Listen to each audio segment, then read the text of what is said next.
everybody. My name's Kyle, and this is Track by Track, music reviews, news, and commentary.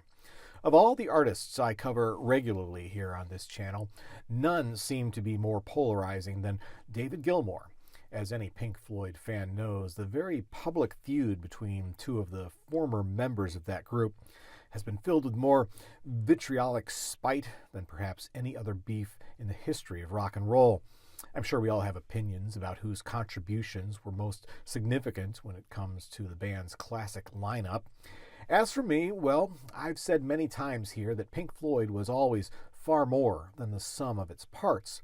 After the fracture of that classic lineup, I don't think anything that was created, either solo or under the contested banner of the Pink Floyd name, has ever come close to approaching the kind of greatness they were only truly able to conjure together. When it comes to solo releases, there seems to be what I would say is an unfair compulsion among many fans to compare one member's creative output to another, and in many cases a desire to discredit either artist's solo work entirely.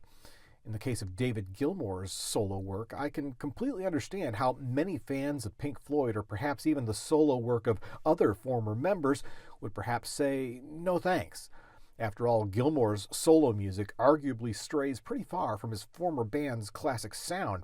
Yes, we get Dave's smoothly relaxed style of vocals, and of course the trademark guitar sound that made him a rock legend.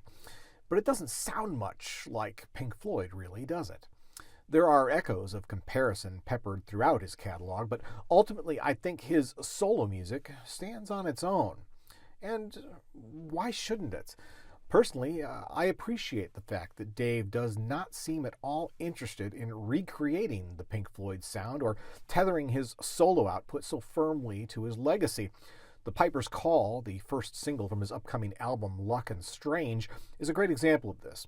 Right from the light, jangly acoustic strums that open the track, and then throughout the rest of the song, there's little here that sounds patently like Pink Floyd at all. In fact, if you're familiar with any of Gilmour's solo output, especially the last two albums, that's what it sounds like. There's a sense of maturity and, dare I say, sophistication to his music, a penchant that no doubt comes with age. But in contrast with his former bandmates' solo output, Gilmour's ventures would rarely, if ever, be described as edgy or provocative. Nor does he strive for that. To that end, I can see where Gilmour's mellowed-out vibe may not appeal to everyone. The Piper's Call has an almost tropical feel to it, at least in the first half, as if Dave and company might be playing it on some serene beach at sunset. Subtle accents that sound like steel drums help reinforce the subdued mood. Don't get too comfortable, though, because things do get a little heavier as the chorus arrives. It's not necessarily a welcome shift, though.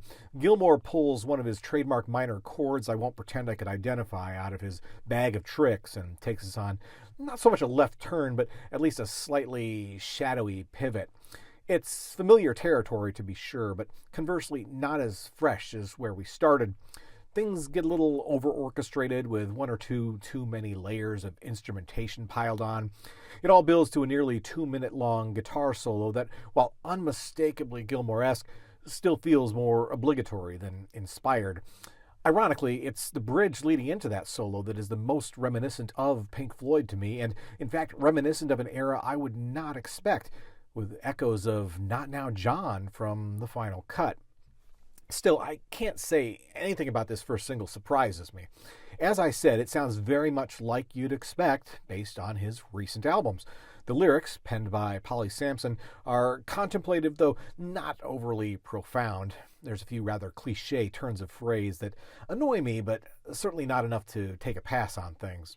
And again, there's a unique elegance to the sonic palette Gilmour creates here, undeniable beauty from one of rock's most masterful musicians.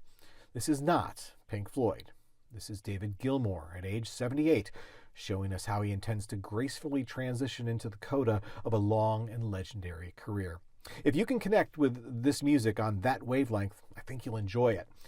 But if you're hoping for nostalgia or fan service, or the lyrical musings of an impassioned provocateur, look elsewhere. I'm sure you know where to find it. Once again, my name's Kyle, and this is Track by Track. Thanks for watching, and I'll see you next time.